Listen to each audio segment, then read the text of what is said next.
एक हमने जो कार्य शुरू किया है कि सबसे पहले यहां की न्यायिक व्यवस्था ठीक हो।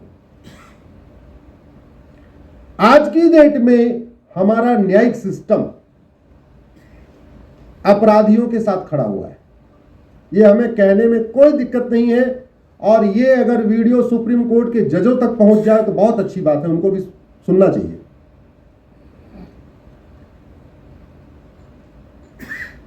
एक व्यक्ति मर्डर करता है, एक आदमी की मर्डर होता है, ऐसे तो होता है। जिसके परिवार के किसी सदस्य का मर्डर हुआ वो चाहेगा 6 महीने साल भर के अंदर सजा हो जाए, लेकिन जिसने मर्डर किया वो चाहेगा 50 साल तक मुकदमा चले।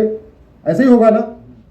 अब आज की डेट में मुकदमा 50 साल चल रहा है, तो ये जो वर्तमान सिस्टम है मर्डर करने वाले के साथ है या विक्टिम के साथ है? जरा बोलिए। मर्डर करने वाले के साथ।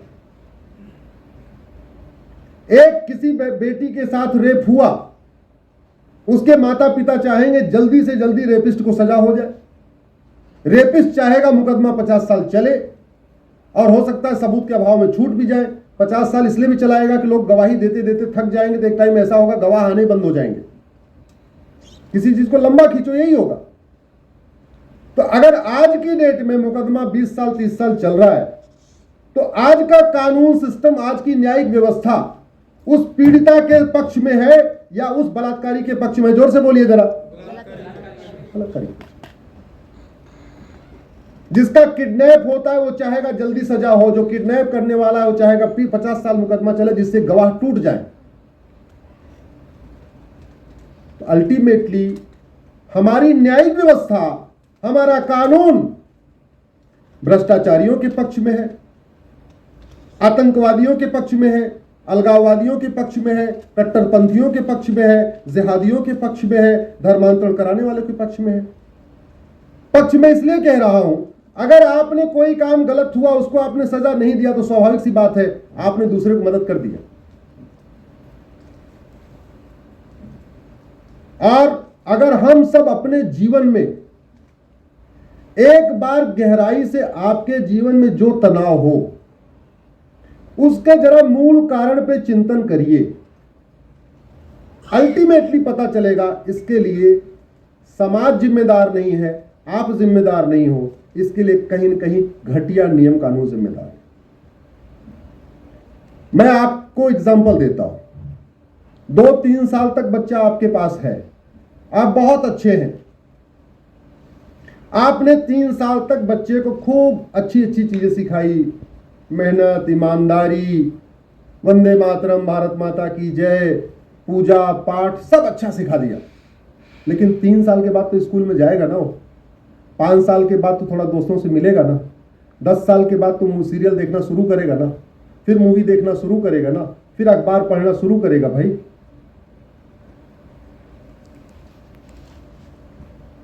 व्यक्ति का संस्कार 3 बातों पे डिपेंड करता है। आंख से क्या देखता है, क्या पढ़ता है, कान से क्या सुनता है, मुंह से क्या खाता है, इसी पे डिपेंड करता है। 5 साल के बाद हमारा बच्चा आंख से क्या क्या देखेगा आपके कंट्रोल में है क्या? अच्छी चीज देखेगा कि घटिया चीज देखेगा आपके कंट्रोल में है क्या? लेकिन सरकार के कंट्रोल में। सीरियल कैसा बनेगा आपके कंट्रोल में नहीं है, सरकार के कंट्रोल में। फिल्म नंगी बनेगी, अश्लील बनेगी, अच्छी बनेगी, आपके कंट्रोल में नहीं, सरकार के कंट्रोल में। अखबार में लगातार कैसी खबरें निकलेंगी, ये भी बहुत हद तक सरकार के कंट्रोल में है। मैं क्यों कह रहा हूं, गाइडलाइन बनाना तो सरकार के काम में है। सरकार एक गाइडलाइन बना दे, जो खबर निकलेगी अखबार वालों को, न्यूज चैनल वालों को उस खबर के बाद यह भी लिखना पड़ेगा इस समस्या का मूल कारण यह है, इसका स्थायी समाधान यह है। इतने न्यूज चैनल खुल गए हैं 200-300 के आसपास, पर डे शाम को डिबेट होती है, लंबी लंबी डिबेट होती है, 1-1 घंटे की, हल्ला बोल, दंगल, पता नहीं क्या क्या नाम भी रखा हुआ, तगड़े तगड़े अच्छे अच्छे नाम भी है, हा? उस पे आर पार टक्कर मुकाबला, ऐसे पूरा ऐसे लगता है सब तोड़ मोड़ कहीं ठीक कर देंगे। इसमें से किसी चैनल पे ईमानदारी से बताइए, केवल समस्या पे चर्चा होती है, समस्या के मूल कारण और स्थायी समाधान पे चर्चा होती है? केवल समस्या। अब आप मुझे ये बताओ, सुबह से शाम तक बीमारी की बात करो, बुखार हो गया, बुखार हो गया, बुखार हो गया, बुखार हो गया, बुखार ठीक होगा, बुखार बढ़ेगा? बोलिए जरा, बढ़ेगा। सुबह से शाम तक बोलो सरदर्द सरदर्द सरदर्द सरदर्द सरदर्द, शाम होते होते सरदर्द बढ़ जाएगा। अरे भैया, ये मीडिया लोकतंत्र का चौथा स्तंभ है, ये न्यायपालिका लोकतंत्र का तीसरा स्तंभ है, कार्यपालिका दूसरा स्तंभ है, विधायिका पहला स्तंभ, 4 पिलर है ना। ये चारों पिलर केवल समस्या की बात कर रहे हैं। मैं बाकी 3 पिलर की बात नहीं करता, क्योंकि बाकी 3 पिलर्स में नहीं हूं। मैं पत्रकार नहीं हूं तो मैं मीडिया का पार्ट नहीं हूं, मैं सांसद नहीं हूं इसलिए मैं विधायिका का पार्ट नहीं हूं, मैं IAS IPS नहीं हूं इसलिए मैं कार्यपालिका का पार्ट नहीं हूं, लेकिन मैं एक वकील हूं इसलिए मैं न्यायपालिका का पार्ट हूं। न्यायपालिका में कहा गया ना, बार एंड बेंच, वकील को ऑफिसर ऑफ कोर्ट कहा जाता है, तो मैं एक ऑफिसर ऑफ कोर्ट हूं और मुझे संविधान ये इजाजत देता है कि सही बात को मैं स्पष्ट रूप से पब्लिकली कहूं। अधिकार है कि नहीं मुझे कहने का? सही बात तो बोलने का अधिकार है। अगर कोई इसको बुरा मान जाए तो बुरा मान जाए भाई, अगर सही बात किसी को बुरी लग रही है तो आदमी सही नहीं है। आप मुझे बताओ, सुप्रीम कोर्ट ने बहुत सारे मुद्दों पे आज तक सुओ मोटो लिया है। सुओ मोटो की पावर होती है कि मान लीजिए कोई खबर अखबार में छपी और उसके बाद सुप्रीम कोर्ट हाई कोर्ट के पास पावर है, उसको सुओ मोटो ले ले, उस पर एक मुकदमा केस उसको बना दे और सरकार से जवाब मांगे और उस पर सुनवाई करे, उसके बाद जब उस पर ऑर्डर पास करे। न्यायिक व्यवस्था सड़ चुकी है, न्याय के लिए लोग तरस रहे हैं। 5 करोड़ मुकदमे पेंडिंग है, 5 करोड़। इसका मतलब 5 करोड़ पीड़ित हैं, 5 करोड़ शोषक हैं। भाई स्वाभाविक सी बात है, मुकदमे में 2 पक्ष होता है, एक होता है जो न्याय जल्दी चाहता है, एक चाहता है न्याय देर से चाहता है। तो 5 करोड़ मुकदमों के कारण 5 करोड़ लोग मिनिमम, हालांकि कई मुकदमों में तो कई सारे लोग पीड़ित होते हैं, लेकिन मैं एक मुकदमे में अगर एक पीड़ित है तो मान के चलता हूं कि 5 करोड़ मुकदमों में 5 करोड़ लोग पीड़ित हैं कि नहीं? तो 5 करोड़ मुकदमों के कारण 5 करोड़ परिवार पीड़ित हैं कि नहीं? मेरे घर में मुकदमा चलेगा, मैं तारीख पे तारीख जाऊंगा तो मुझे टेंशन थोड़ी होगी, मेरे परिवार को भी टेंशन होगी, और कई बार तो गौरव जी को भी टेंशन हो जाएगी, मेहता जी को भी टेंशन हो जाएगी, हमारे अच्छे मित्र हैं इसलिए इनको भी टेंशन हो जाएगी, अरे यार देखो उपाध्याय जी कब से बेचारे तारीख जा रहे हैं।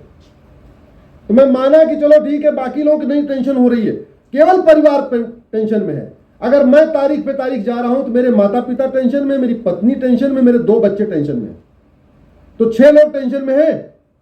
तो 5 करोड़ मुकदमों, 5 करोड़ परिवार का मतलब 30 करोड़ लोग टेंशन में है कि नहीं? 33 करोड़ तो अमेरिका की आबादी है, तो भारत में लगभग 1 अमेरिका के बराबर लोग मुकदमों के कारण टेंशन में है। हमारा supreme court right to justice पे सुओ मोटो क्यों नहीं ले रहा, मुझे समझ में नहीं आ रहा। क्यों नहीं ले रहा? क्यों नहीं एक सुओ मोटो लेके जुडिशियल चार्टर बनाता है कि रेप का मुकदमा इतने महीने में खत्म होगा, किडनैपिंग का इतने महीने में खत्म होगा, सिंपल वाला चालान वाला, ट्रैफिक चालान वाला 3 डेट में खत्म होगा, मर्डर वाला इतने डेट में खत्म होगा। एक जुडिशियल चार्टर क्यों नहीं बना रहा है? हमारे माननीय सुप्रीम कोर्ट को पता है दुनिया के कई देशों में कैसा कैसा जस्टिस सिस्टम है।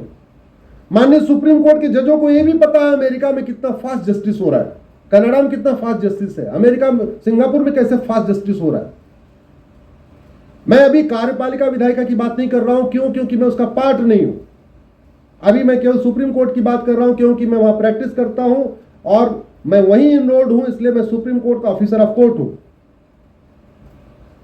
आखिर माननीय सुप्रीम कोर्ट भारत में एक जुडिशियल चार्टर लागू करने के लिए सुओ मोटो क्यों नहीं ले रहा? सुप्रीम कोर्ट को इसलिए भी लेना चाहिए, यह मैं आप संविधान में अगर आप जजों की शपथ देखें, यह भारत का संविधान है, इसमें मंत्री की शपथ अलग है, सांसद की शपथ अलग है, विधायक की शपथ अलग है, सुप्रीम कोर्ट के जज की शपथ अलग है। जो केंद्रीय मंत्रियों की शपथ यह है कि मैं संविधान के अनुसार कार्य करूंगा। जरा समझिए दोनों में अंतर। लेकिन सुप्रीम कोर्ट की जज की शपथ यह है, मैं संविधान को अपहोल्ड करूंगा। इसीलिए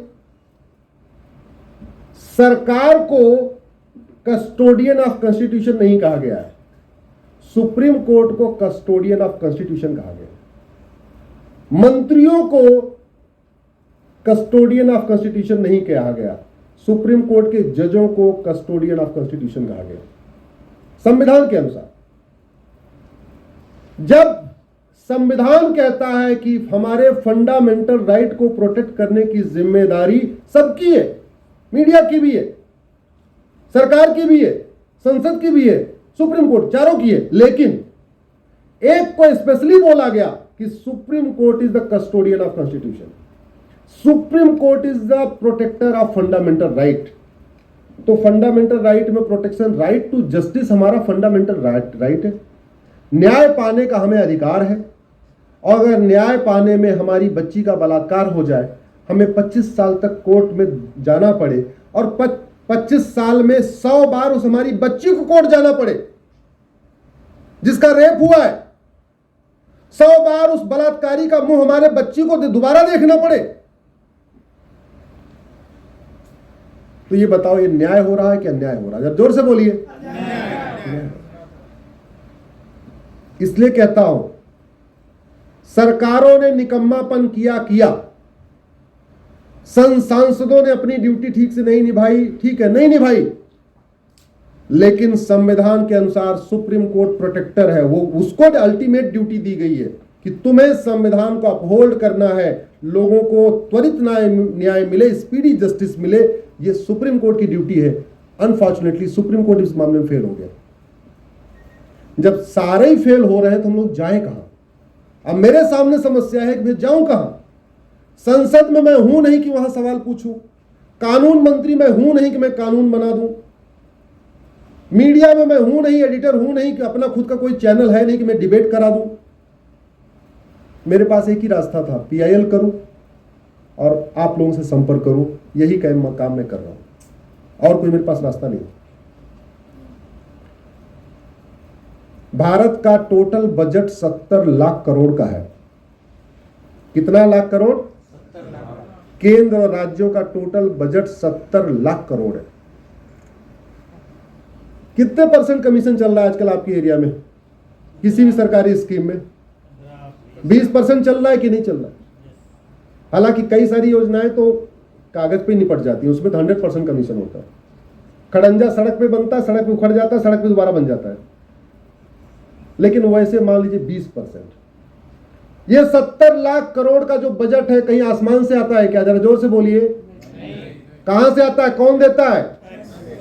अरे बोलिए। हम देते, आप देते।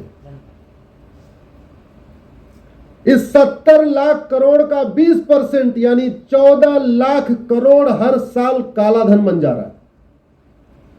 20%, 70 लाख करोड़ का 20% यानी 14 लाख करोड़ पार्षदों, सांसदों, विधायकों, क्लर्कों, कलेक्टरों, इंस्पेक्टरों, ड्रग इंस्पेक्टर, फला इंस्पेक्टर, फला इंस्पेक्टर, फला इंस्पेक्टर, इनकी जेब में जा रहा है। पैसा किसका? आपका। आपका बेटा, मैं फिर से कह रहा हूं, मैं आपसे चर्चा नहीं कर रहा हूं, मैं पूरे देश से चर्चा कर रहा हूं। आप अपने बेटे को 500 रुपए आज देते हो और कल दोबारा 500 रुपए मांगता है, तो पूछते हो कल 500 दिया था, उसका क्या किया? पहले हिसाब बताओ। कहीं उड़ा के तो नहीं आया तू? क्या खा के आया? 500 रुपए कैसे कल दिया, आज ही खर्च हो गया। लेकिन लाख लाख रुपए, 2-2 लाख रुपए, 10-10 लाख रुपए टैक्स देते हो, कभी पूछते ही नहीं हो कि जो हम पैसा दे रहे हैं वो पैसा जा कहां रहा है। आपके पैसे से सड़क बनती है, 1 महीने बाद बारिश होती है, सड़क बह जाती है, अगले साल फिर टेंडर होता है, फिर सड़क बनती है, फिर बह जाती है, फिर सड़क बनती है, फिर बह जाती है। अरे पैसा तो आप ही का है। घर में आपने अगर कामवाली रखा हुआ है, मान लो 3,000 रुपए झाड़ू पोछा करने का आप देते हो, तो महीने में एक ही बार देते हो और रोज भी देते हो 100-100 रुपए, एक ही बार देते हो ना। ऐसा थोड़ी कि सुबह आती है झाड़ू उठाती है, बोली जी 500 रुपए दो तब झाड़ू शुरू करूंगी, ऐसा बोलती है क्या? वो एक बार दे दिया तो दे दिया। ड्राइवर आपने रखा है, मान लीजिए 15,000 रुपए देते हो, सुबह आता है जब गाड़ी उठाता है क्या बोलता है पहले 1,000 रुपए निकालो तब गाड़ी शुरू करूंगा? नहीं। तो जब 3,000 रुपए वाली को आप एक पैसे एक्स्ट्रा नहीं देते हो, काम वाली को 15,000 रुपए जो ड्राइवर रखा हुआ है उसको आप 500 रुपए एक्स्ट्रा नहीं देते, होली दिवाली देते हो अलग बात है, लेकिन रोज तो नहीं देते। तो ये जो 50,000 रुपए सिपाही को दे रहे हो, 1 लाख रुपए दरोगा को दे रहे हो, 1.5-2 लाख रुपए कलेक्टर को दे रहे हो, और बाकी ड्रग इंस्पेक्टर, फला इंस्पेक्टर आपने रखे हुए हैं, उनका वो अपनी ड्यूटी ईमानदारी से कर रहे हैं क्या? मतलब नगर निगम का बाबू 50-60 हजार रुपए उसको तनख्वाह तो आप देते ही हो, लेकिन जब आप अपना जन्म प्रमाण पत्र बनवाने जाते तो फिर वो कहता है 1,000 रुपए और लाओ। किस बात का 1,000 रुपए? क्यों? कभी इस पे चर्चा हो रही है क्या? और ऐसा हो क्यों रहा है? इसलिए हो रहा है क्योंकि हमारा नियम कानून घटिया है। भ्रष्टाचार जो आपको दिखता है, आपको बस यही लगता है पुलिस वाले ने 100 रुपए ले लिया, 500 ले लिया, 1,000 ले लिया, बर्थडे। लेकिन आप इसका लार्जर इंप्लीकेशन देखिए, हमारे देश के लिए कितना बड़ा खतरा है।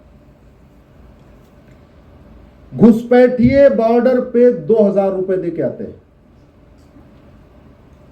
मैंने 2017 में पीआईएल फाइल किया था घुसपैठियों को बाहर निकालने के लिए, तब मैंने पूरा रिसर्च किया था, मैं बॉर्डर तक गया था, सब रिसर्च करके लोगों से बात करके समझ के तब मैं आया था। तब मैंने सुप्रीम कोर्ट में पीआईएल फाइल करके कहा था कि 5 करोड़ घुसपैठिए आ चुके हैं। वो 5 करोड़ लोग आप लोगों के हिस्से की रोजी रोटी छीन रहे हैं कि नहीं? जरा जोर से बोलिए। अगर वो 5 करोड़ निकल गए होते तो आज बोझ भारत पे बोझ कुछ कम होता कि नहीं? 2023 आ गया, सुप्रीम कोर्ट हमारी पीआईएल पे बैठा हुआ है, और कई बार तो कहते हैं नहीं नहीं ये तो सरकार का काम है, ये तो पॉलिसी मैटर है, हम नहीं करेंगे। अरे भाई पॉलिसी मैटर है तो अभी कह दूं तो मिर्ची लग जाएगी। बहुत सारे और भी विषय पॉलिसी मैटर है, उस पर तो आपको नहीं कहते हो कि नहीं। फिर तो कॉलेजियम भी संविधान में कहीं नहीं लिखा हुआ है, वो भी पॉलिसी मैटर है। जजों की सैलरी कितनी बढ़नी है कितनी नहीं बढ़नी, ये भी पॉलिसी मैटर है। जज को कितना बड़ा बंगला मिलेगा कितना नहीं मिलेगा, ये भी पॉलिसी मैटर है। रिटायरमेंट के बाद कितनी पेंशन मिलेगी कितनी नहीं मिलेगी, ये भी पॉलिसी मैटर है। अगर वास्तव में लक्ष्मण रेखा का पालन करना है, फिर तो जितने कानून बनाने वाले इशू हैं, जितने नियम बनाने वाले इशू, सब छोड़ दीजिए, संसद को जब करना होगा कर लेगा।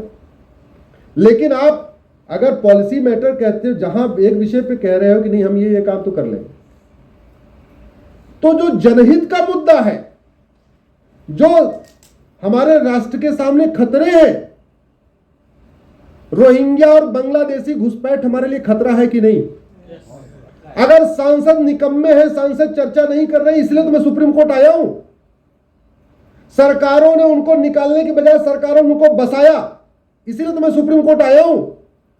और 2017 की पीआईएल अगर 2023 में भी आप डिसाइड नहीं करोगे, तब तक तो इधर वो बच्चे भी पैदा कर रहे, वो 2 आए थे अभी तो 4 हो गए 5 हो गए। जब तक आप डिसाइड करोगे वो 5 करोड़ 10 करोड़ हो चुके होंगे। तो 5 करोड़ को निकालना आसान था, 10 करोड़ को निकालना आसान है।